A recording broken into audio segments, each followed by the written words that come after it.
नमस्कार, times of Swaraj में आप सबों का स्वागत है और मैं हूं संतोष सिंह। और आज हम टाइम्स ऑफ स्वराज में बात कर रहे हैं काराकाट तय करेगा कुशवाहा की राजनीति को। क्योंकि जो राजनीति कुशवाहा ने इस बार प्रदेश में खेला है, देखिए एक बात कह देते हैं, बंदर का झुंड में जो है कोई बंदर अगर बिछड़ जाता है तो चाहे कितना भी लिपस्टिक लगा के चलाए, कितना चिपस्टिक लगा के चलाए, एकदम पूरा बाल संभार के आ जाए, कभी भी बंदर अपने साथी के झुंड में शामिल नहीं होने देता। बड़ी मार होता है उसके लिए, समझ गए, कभी शामिल नहीं होने देता है।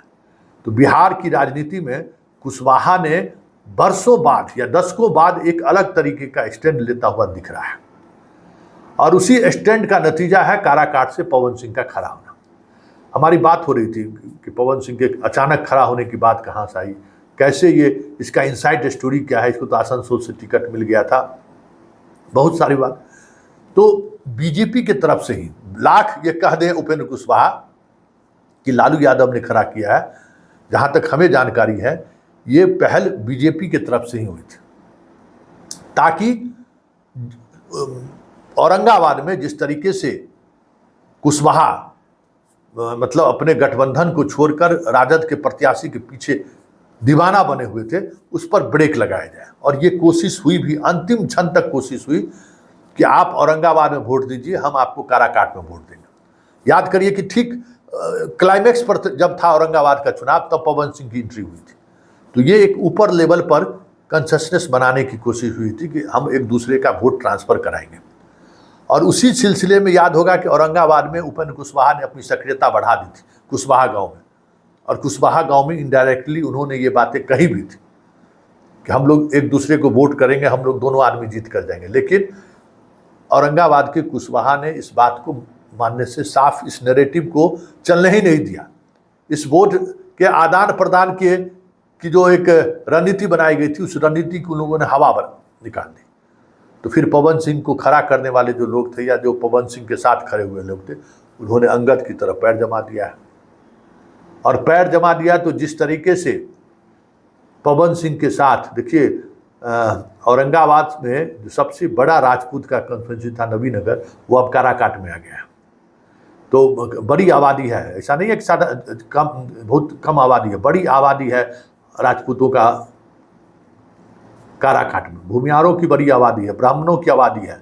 और यादव, जिस तरीके से खेसारी लाल यादव के जाने के बाद एक माहौल बनाने की कोशिश हुई, और कहा जा रहा है कि कांति सिंह भी मदद कर रहे हैं, वहाँ के यादव के नेता भी चाहते हैं कि कुशवाहा वाला जो है बैंड टूटे। तो ये सारे लोग पवन सिंह के साथ खड़े हो गए और ये तो साफ हो गया कि अब उपेंद्र कुशवाहा के लिए कोई स्पेस नहीं बचा है।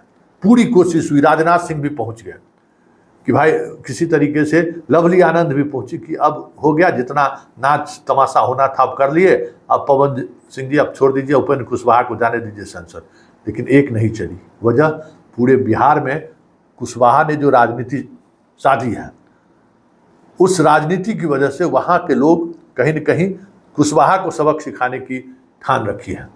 उसका असर भले ही जिस कंस्टिट्यूंसी पर पड़ना हो, आरा में कह रहे हैं कि आरा में इस वजह से आर.के. सिंह संकट में है, तो वो पड़ जाए, लेकिन काराकाट में क्योंकि उपेंद्र कुशवाहा का एक चेहरा है और सामने वाले जो माले वाले जो प्रत्याशी हैं, उनकी ऐसी छवि नहीं है कि वो अगर सांसद बन गए तो क्षेत्र में कोई तनाव होगा।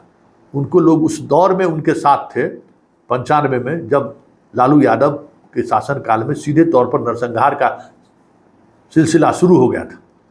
उस वक्त माले के विधायक के रूप में उनको लोग चुनाव जिताए थे और 2005 तक लगातार 10 वर्ष तक रहे, और उस इलाके में एक भी घटना नहीं घटी। न माओवादी वहाँ जा रहे थे, न रणवीर सेना के लोग उनके कंस्टिट्यूंसी में जा रहे थे। तो इनका पूरा पॉलिटिक्स समन्वय का पॉलिटिक्स रहा है, भाकपा माले की जो प्रत्याशी हैं।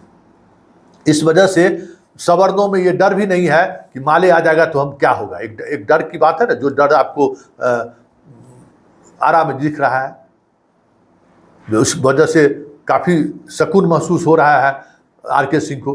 जो चीज़ें नालंदा में देखने को मिला वो साफ है, लेकिन काराकाट में ये चीज़ें देखने को नहीं मिला है। ऐसे में काराकाट से भाकपा माले चुनाव जीत भी जाए तो कोई बड़ी बात नहीं होगी, लेकिन लड़ाई का जो त्रिकोण है वो त्रिकोण यही है कि औरंगाबाद में तूने जो सिला दिया, उसी सिला का जवाब हम काराकाट में दे रहे हैं।